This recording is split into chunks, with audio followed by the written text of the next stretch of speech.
Hello friends, welcome back to Rose Tarot and Astrology. I am your host, Mel Rose, and this is the two-card reading for Thursday, February 15, 2024.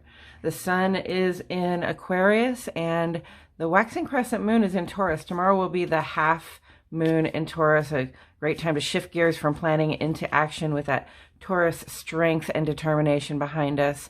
And today in the astrology, Mercury and Chiron are getting together to help us solve some problems and maybe mend some fences as well. If you want to know more about the astrology, please check out the Astrology Today video. It's right next to this one on this channel. In fact, if you like my video, you can subscribe to the channel and then click for notifications. And that way you'll know every time I post fresh daily astrology and tarot content like I do. And as always, my friends, thank you so much for being here today. I'm really happy that you chose to tune in. Okay, so we have what is coming in and what is going out. What's coming in? Oh, the Ten of Cups. This is beautiful. So really, this is a feeling, sort of the ultimate expression of emotional fulfillment. Okay, feeling so loved and so supported and so, surrounded in that love and support that, all you can really do is enjoy it and celebrate a little bit, right? And the Ten of Cups, it's one of those cards that sort of speaks to an ideal life for many. That would be like having your partner and a couple of kids and a house on a hill with a river running by it. Not everybody's version of the Ten of Cups, of that ultimate feeling of emotional fulfillment and security. Not everybody thinks of it this way. For some people, that's going to be a penthouse in New York with a big dog, right? So whatever your version of the Ten of Cups is, now is the time that it's coming in. Now is the time to call it in. Maybe you are already feeling like you live in the Ten of Cups. Maybe you are not quite there yet.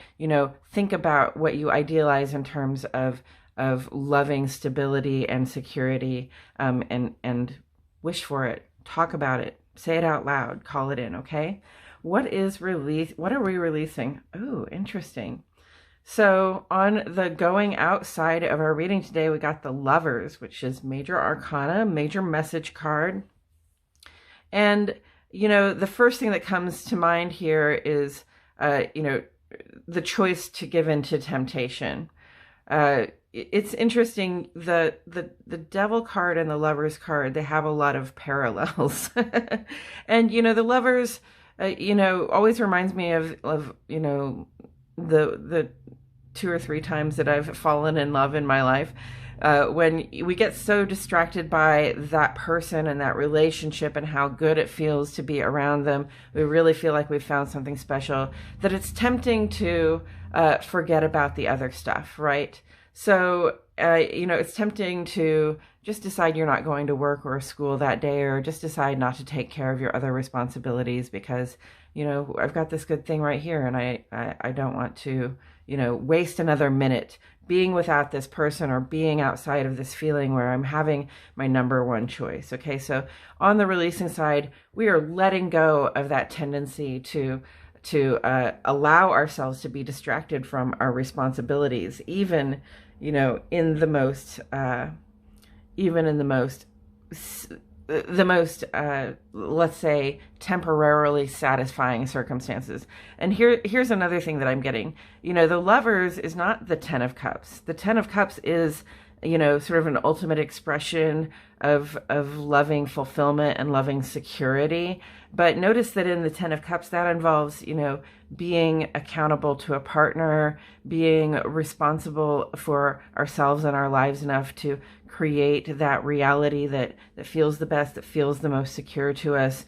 Whereas on the side of the Lovers, you get that ultimate, that awesome feeling of fresh passion and sort of a temptation to choose being in relation to this one person over all other things. But there's not really a sense of security here. In fact, we're looking at an image of the Garden of Eden, and, we're saying like this, even if you continue, as you continue to choose this person, you're going to you're going to have to face a lot more trial and tribulation, right? The Garden of Eden, in the end, they've both chosen knowledge over, ignorance in the garden, and so they're cast from the garden, right? There's a danger of things falling out of balance for them here. Okay, so this is a very balanced thing. We're calling in that balanced, secure feeling of love and support that we get from being with our friends and family. And with that astrology today, where we really get this chance to say things that heal relationships, and make plans with people that solidify our bonds with them, and do some critical problem solving. I think that's really part of what we're calling in, is like having the words to say, finding the words to say, finding the plans to make, to find that ultimate level of loving security. Okay, and I think it's gonna involve knowing what tempts you and releasing it, knowing what you're tempted to do and letting it go. Okay, knowing what is not part of that picture and beginning to release it from our lives. Okay, I think we got there. And that's all I have to say about it today. Thank you so much for joining me. I really, truly appreciate your presence here, and I will catch you all in the next video.